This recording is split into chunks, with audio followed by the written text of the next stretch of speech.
Espírito,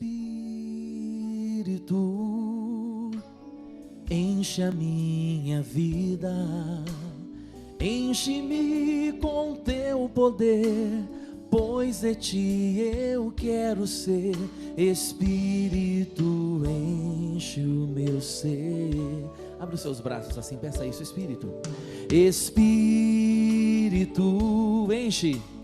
enche a minha vida, enche-me com teu poder, pois de ti eu quero ser.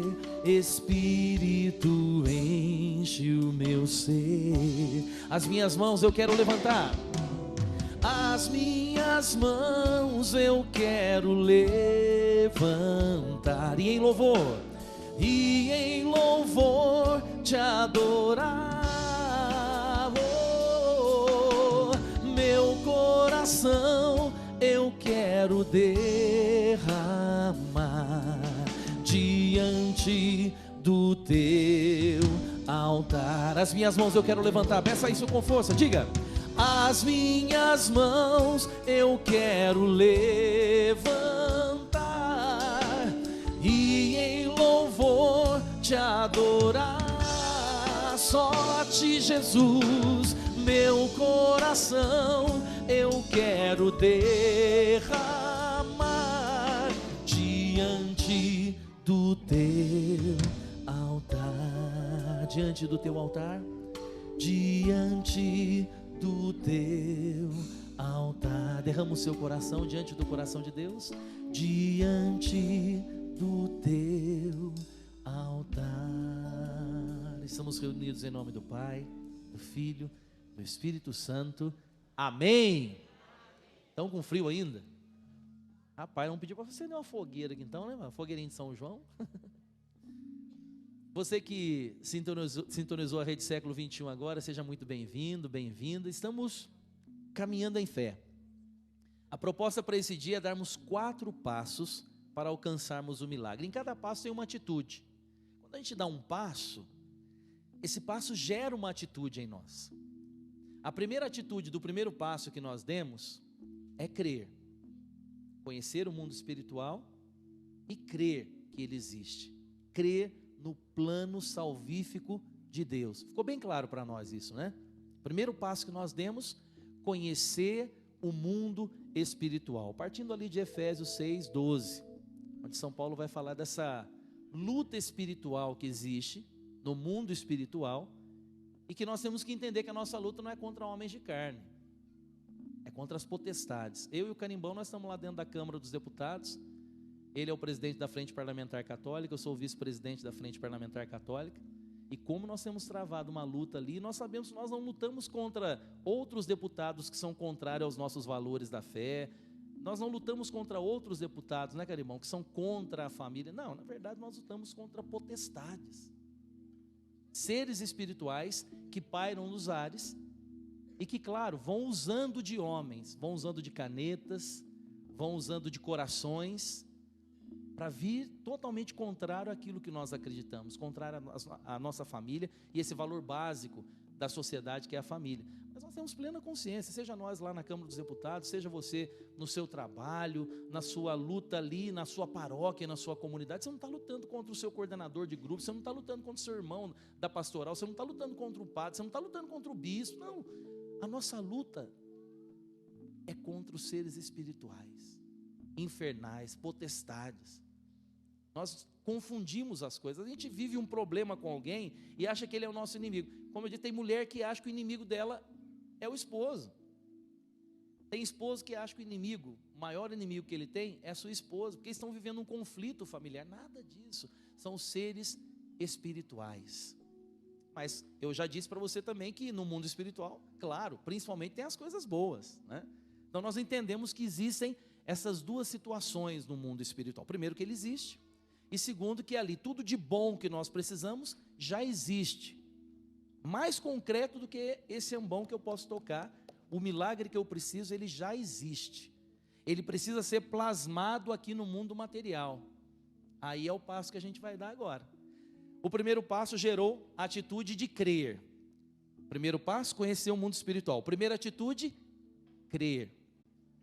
Agora nós vamos dar esse segundo passo, e é um outro capítulo do livro Vencendo Meus Medos, que você pode adquirir aqui na TV Século 20, aqui na Rede Século 21, aqui no call center da Rede Século 21. Peço para o pessoal aí do GC colocar depois, eu esqueci de avisar, me desculpa. Mas é só você ligar aqui, esse número que você já conhece, entrar no site, e você pode adquirir aqui pelo call center da Rede Século 21. Está aí já, ó, 0 operadora 19 3871 9600, www.dica21.com.br. Você adquire de forma virtual também os materiais que ajudam essa obra de evangelização. O livro Vencendo Meus Medos, nesse livro está esse segundo passo que nós vamos dar agora, que é construir a ponte da fé. Ou seja, se eu entendi que existe aqui uma... Como é que chama no Rio mesmo, que tem os dois lados? A margem, né? Tem uma área aqui, tem um continente aqui, vamos dizer assim, né? Eu descobri que tem um outro continente do outro lado ali, e tem um abismo no meio. Eu tenho que fazer o que para chegar do outro lado? Fala para mim, pelo amor de Deus, o que eu tenho que fazer para chegar do outro lado?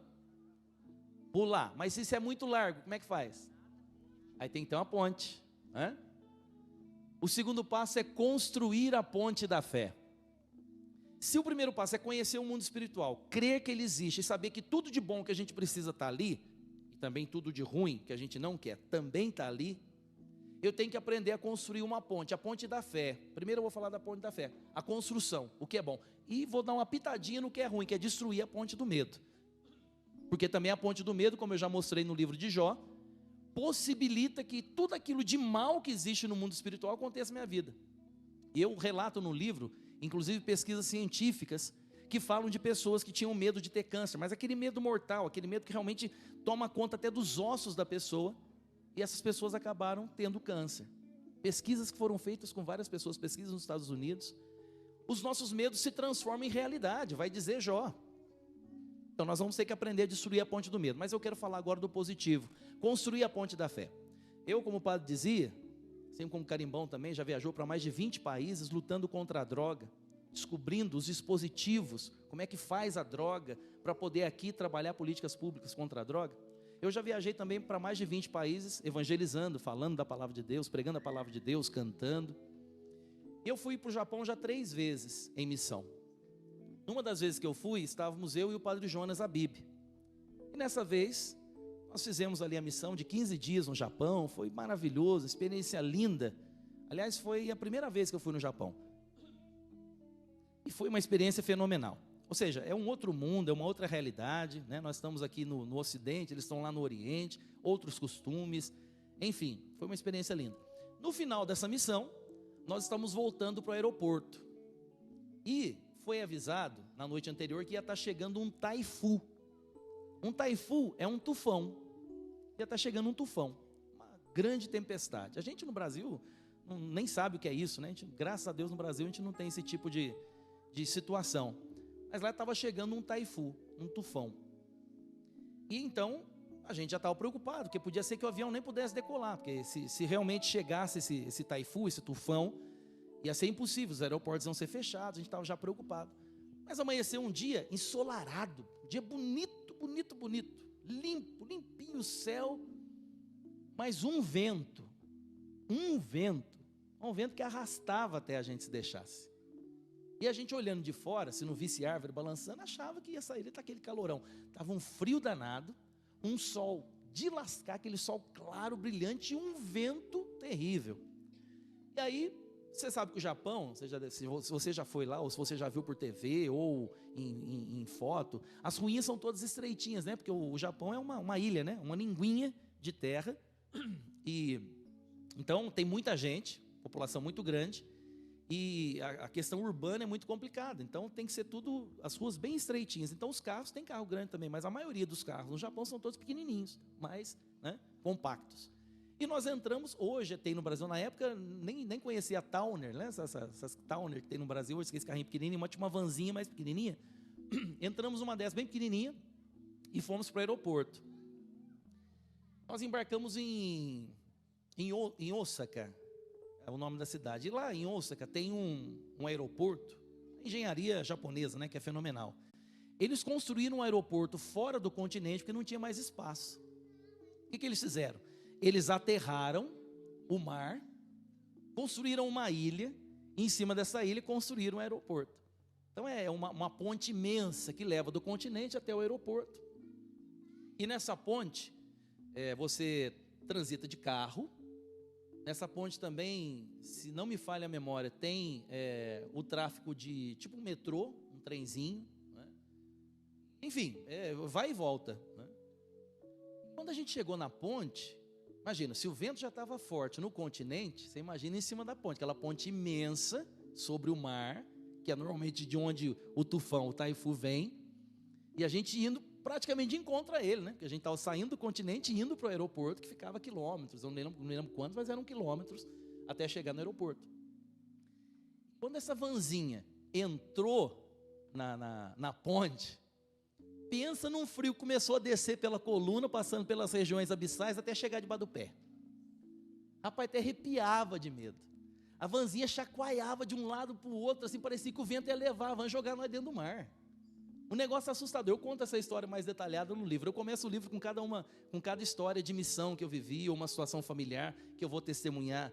No quarto passo que nós vamos dar, que é nunca perder a fé, eu vou falar de uma situação que eu começo também com esse testemunho no livro, mas foi impressionante. A van parecia que ia voar, e começou a dar um medo, né? E eu falo exatamente dessa situação do medo que vai sendo gerado em nós, o medo realmente da van voar e pular para fora da ponte, e a gente cair no mar. Imagina, dentro da van, no mar, com vento, com tudo, acabou, não tinha o que fazer. Foi um medo terrível que eu passei. Eu não me lembro quantos quilômetros, vamos dizer, eram 4, 5 quilômetros de ponte. Aí parecia que eu estava andando 2.000 quilômetros, acabava nunca aquele negócio, e nem dava para a van puxar muito, porque você sabe que quanto mais velocidade, menos aderência, né, com a pista, do carro com a pista, então tinha que ir mais devagarinho, quanto mais devagarinho, mais a gente sentia a van chacoalhando de um lado para o outro. Meu Deus do céu, que medo eu passei naquele dia. Não foi fácil, foi um medo muito grande, mas ali a gente se agarra em Deus, exatamente o que a gente vive nos momentos de medo, de tribulação que a gente passa. A gente agarra na mão de Deus e vai, né? Segura na mão de Deus e vai. O que eu quis trazer para você, essa experiência que eu vivi lá no Japão? Para você entender a função da ponte. A ponte me levava até o aeroporto, e a ponte também me trazia do aeroporto. Essa é a função da ponte. Ponte Rio-Niterói, por exemplo, né? Lá no Rio de Janeiro. Ponte maravilhosa, imponente. Une um lado ao outro. Esse segundo passo é muito importante se você quer alcançar o seu milagre. Quem aqui precisa de um milagre hoje, levanta o braço. Tenho certeza que em casa um monte de gente levantou os dois braços, as duas pernas de novo. Todos nós precisamos. Mas se você quer de fato alcançar um milagre na sua vida, esse passo é muito importante, é o segundo passo. Aliás, o primeiro passo a gente dá meio cambeta, eu vou, não vou, que negócio. Imagina o Pedro quando ele tirou o pé da barca para dar o primeiro passo em cima da água. Pensa um cabra macho esse tal de Pedro, que não é fácil não. Aquela tempestade, você num barquinho, nós estamos falando de 2.000 anos atrás, não era um Titanic que já afundou, era um barquinho de madeira. Como eu falei, você já estive na Terra Santa 8 vezes, e ali, na beira do lago de Genezaré, tem um museu e tem um barco que foi encontrado, que data dessa época de Jesus.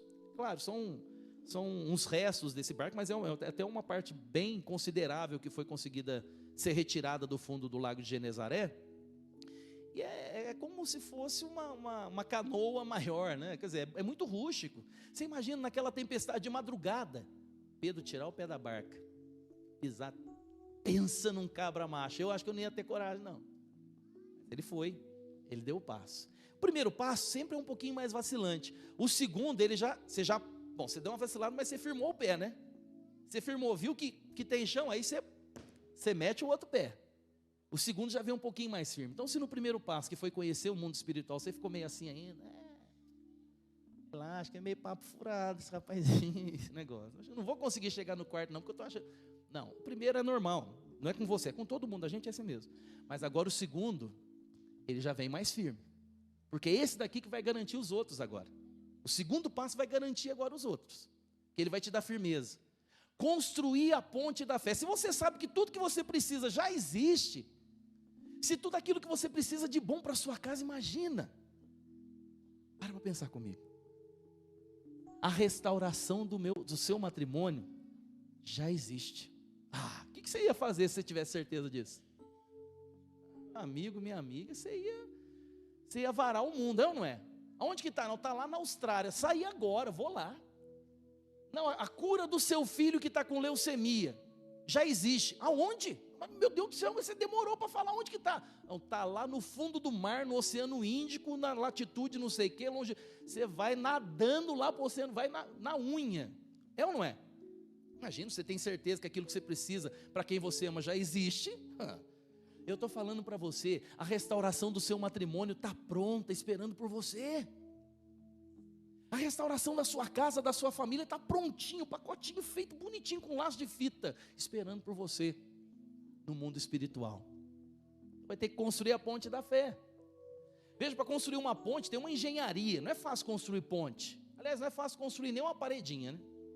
Você construir uma paredinha, você tem que saber, ter noção de prumo, né?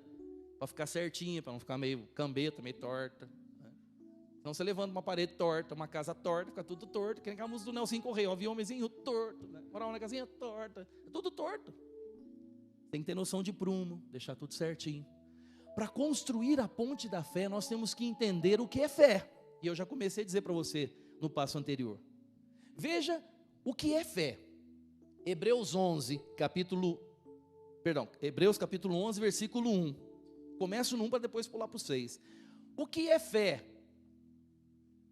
O escritor sagrado que escreveu Hebreus, ele vai nos dizer o que é fé. Veja, não sou eu que estou inventando moda, é a palavra de Deus. Quem acredita na palavra de Deus, diga eu! Não, é a palavra de Deus que vai definir o que é fé. Hebreus 11, 1. A fé é o fundamento da esperança, é uma certeza a respeito do que não se vê. Não sei se você já prestou atenção nessa palavra que eu estou lendo aqui, que você já deve ter lido um monte de vezes, ouvido na liturgia, em pregação. Eu vou repetir.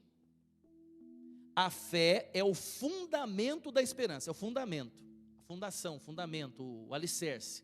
A fé é o fundamento da esperança, é o que dá o alicerce para a esperança. Guarda isso. É uma certeza a respeito do que não se vê. Você tem certeza do que você não vê. Isso é fé. Você está entendendo melhor agora o que é o mundo espiritual? Que é movido pela fé? A fé é a certeza do que não se vê, é o fundamento da esperança. E o último passo vai tratar disso. A fé é o fundamento da esperança, por isso você pode pisar firme. É um fundamento. Você vai caminhar em busca daquilo que já existe, está pronto, preparado para você. A fé é o fundamento da esperança, é a certeza daquilo que não se vê. Quem caminha por fé, vive por fé. O justo, o próprio Hebreus vai dizer, o justo viverá pela fé. O justo não vive do que vê. O homem de Deus, a mulher de Deus, quando fala justo aqui, fala do homem de Deus, a mulher de Deus, o homem de fé, a mulher de fé. Vive não pelo que vê, mas o homem de fé vive exatamente por aquilo que ele acredita que já tem.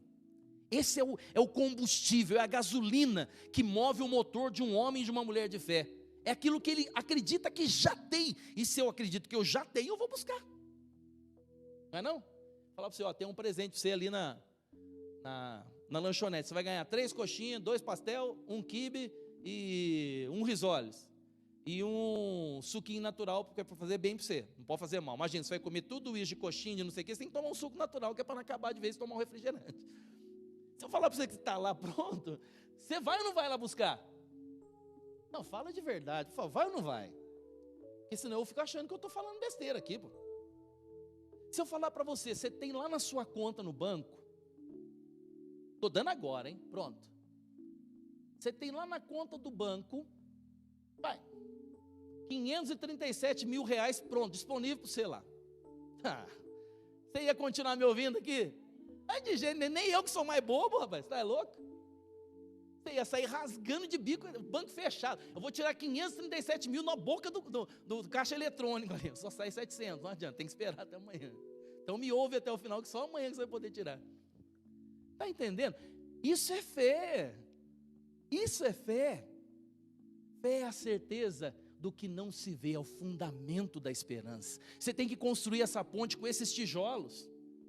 Você tem que construir essa ponte com essa engenharia, a engenharia do céu, a engenharia que Jesus nos ensinou, essa engenharia que nos faz caminhar em fé, construindo a ponte da fé, sabendo que nós já temos aquilo que nós acreditamos.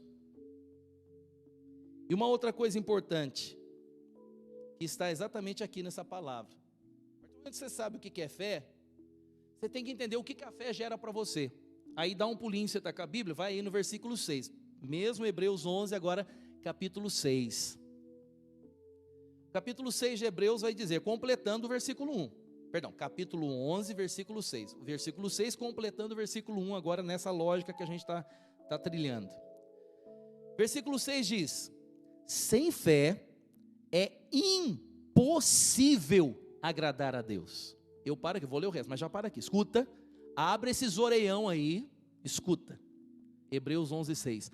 Sem fé é impossível agradar a Deus. Está dizendo assim que, sem fé, pode ser que Deus não fique muito feliz com você não, entendeu?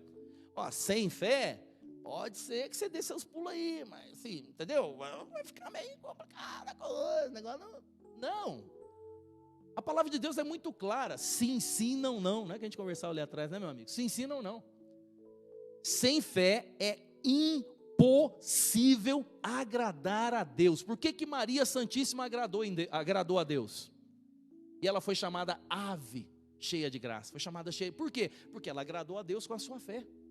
Por que Abraão é considerado o pai da fé? Porque ele agradou o coração de Deus com a sua fé, com a sua atitude de fé. Sem fé é impossível agradar a Deus. E quando eu digo agradar a Deus, é que sem fé vai ser impossível você conseguir de Deus o que você precisa.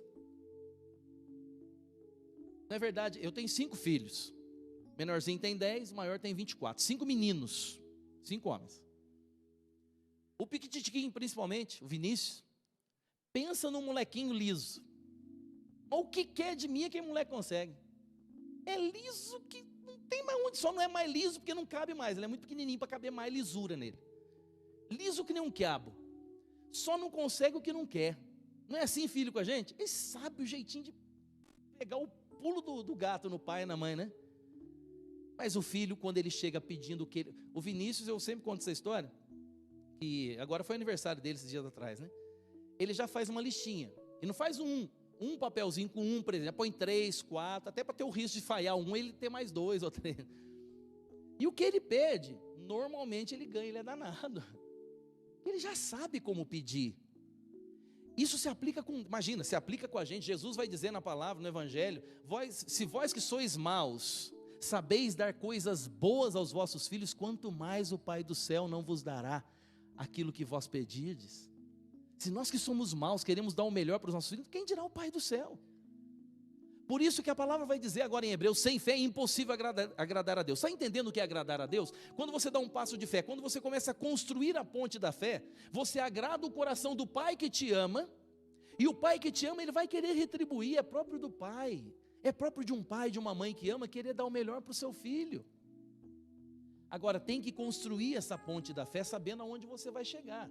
E o que essa ponte de fé vai fazer você alcançar, sabendo que sem ela é impossível agradar a Deus. Sem a fé é impossível entrar no trono da graça, sem a fé é impossível entrar no coração de Deus. A fé é o que ativa o coração de Deus em nosso favor. Guarda isso, a fé é o que ativa o coração de Deus em nosso favor. É a fé. Foi a fé que fez o único homem, além de Jesus, caminhar sobre as águas. Foi a fé. Foi a fé que fez Moisés abrir o mar. Quem já conseguiu abrir o mar alguma vez aqui? Tem aquele filme lá do Jim Carrey, né? Que não lembro o nome. Acho que é Todo Poderoso, né? Primeiro. Que ele abre a sopa.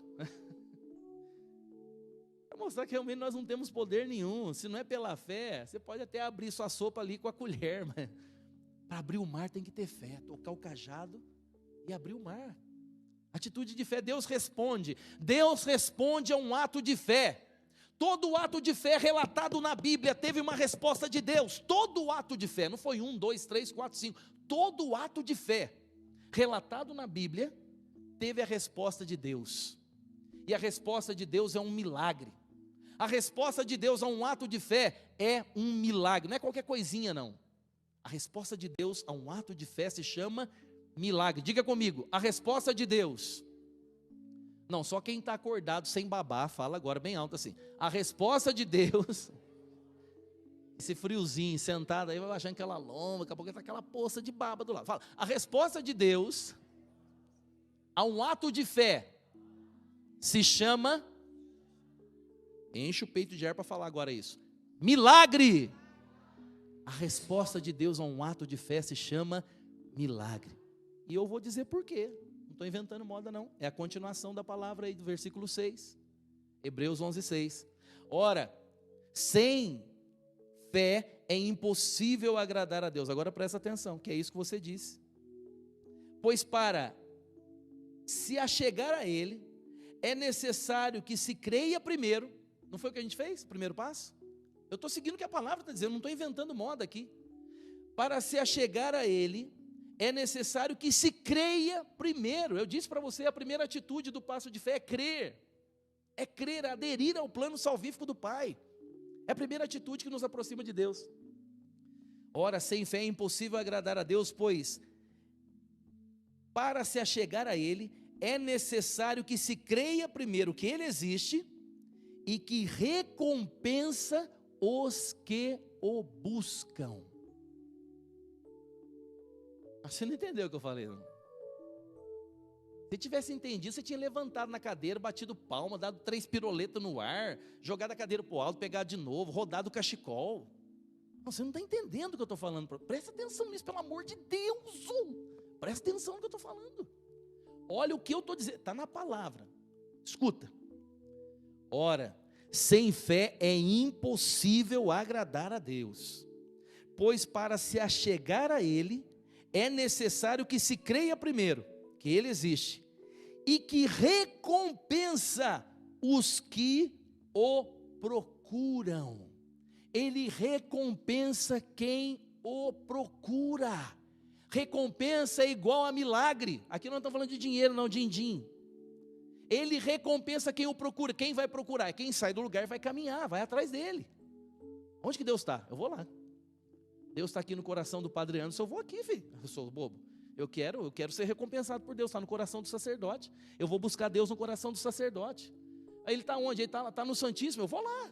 Eu vou lá no Santíssimo atrás dele. Eu sou bobo? Eu não, sai fora. Eu quero a recompensa de Deus. Então eu vou dar passo, eu vou caminhar, eu vou atrás dele.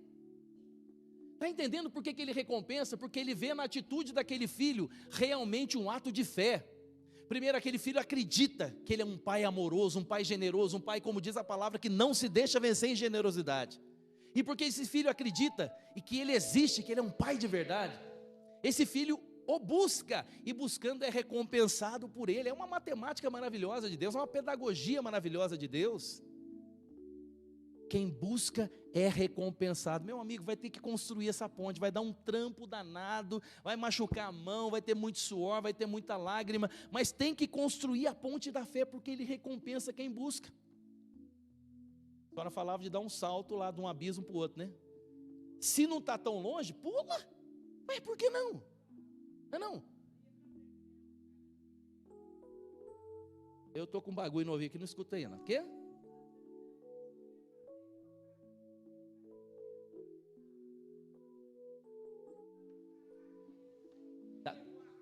Aham.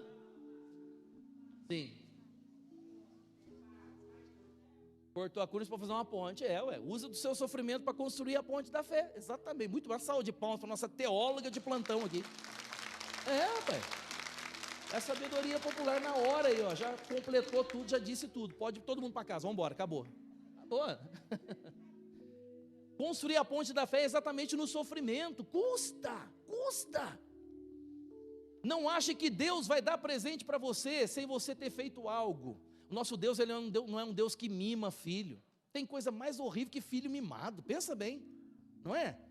Nossa, só aquele negócio me arrepia. Pensa em criança mimada em festa. Nossa, vai me dando um nervo. O moleque querendo, quase quebrando tudo, derrubando tudo, e a mãe lá, achando lindo tudo. O moleque destruindo a casa da mulher lá, da vizinha, da amiga. E a mãe... Deus não mima os seus filhos, nesse sentido de estragar o filho. Deus nos faz entender o valor das coisas. Por isso nós temos que construir essa ponte. Dá um trampo danado, a gente tem que trabalhar muito. Construir não é fácil, quem trabalha com construção sabe disso. Não é fácil construir. Mas se nós temos a certeza que seremos recompensados pela construção que estamos fazendo, irmãos e irmãs, mãos à obra. Vamos trabalhar, vamos correr atrás, vamos fazer a nossa parte. Deus vai nos recompensar. O milagre que você precisa, Deus vai te dar, mas você vai ter que trabalhar por ele. Você vai ter que fazer sua parte, vai ter que chorar muito, vai ter que varar a madrugada de joelho, você vai ter que ir em muita missa, e não é porque Deus não tem poder para fazer de uma vez só, Ele tem, Ele é o Deus poderoso, é o Deus do impossível. O teu Deus é o Deus do impossível, Ele não depende de ninguém, não depende de mim, não depende de você, não depende do Papa, não depende de um médico, não depende de ninguém. Ele é Deus, mas Ele quis criar uma pedagogia de amor para se relacionar conosco. E nós temos que construir essa ponte. É o segundo passo, é muito importante, por isso que eu estou insistindo para você, esse passo é muito importante. Você tem que dar uma pisada firme agora. Ainda que você tenha que dar 2, 3 passos para trás, para fazer como a nossa amiga falou, para dar um pulo, a gente tem que pegar um impulso, né? Então ainda que você tenha dado os passos para trás, e nem foi no intuito de ser um impulso, mas num primeiro momento você acabou dando um passo para trás, de medo, por várias situações que você estava vivendo, usa desses passos que você deu para trás, pega o impulso e no primeiro passo, que é conhecer o mundo espiritual, você já pula com tudo para o segundo. Esse é o passo que nós estamos dando agora. Ele é muito importante e ele vai nos garantir exatamente os outros passos que nós vamos dar. Eu encerro esse momento deixando no seu coração uma palavra que eu amo muito. Está em Romanos capítulo 10, versículo 11. Diz assim: todo aquele, eu gosto de enfatizar o que a Bíblia diz, que a gente não presta atenção. Todo aquele, ou seja, sem exceção, todo aquele que nele crê, não passará vergonha. Todo aquele que nele crê em Deus, não passará vergonha. Outra tradução vai dizer, não será envergonhado.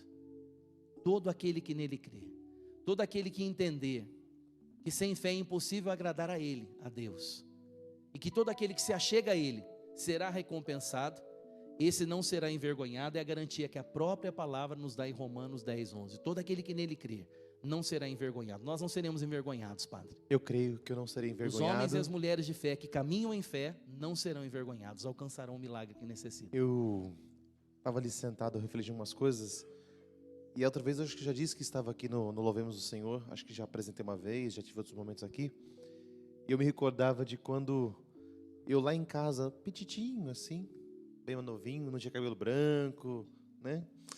E eu lembro que já existia esse programa Louvemos o Senhor há muitos anos. E lá de casa eu assisti aquele programa Louvemos o Senhor.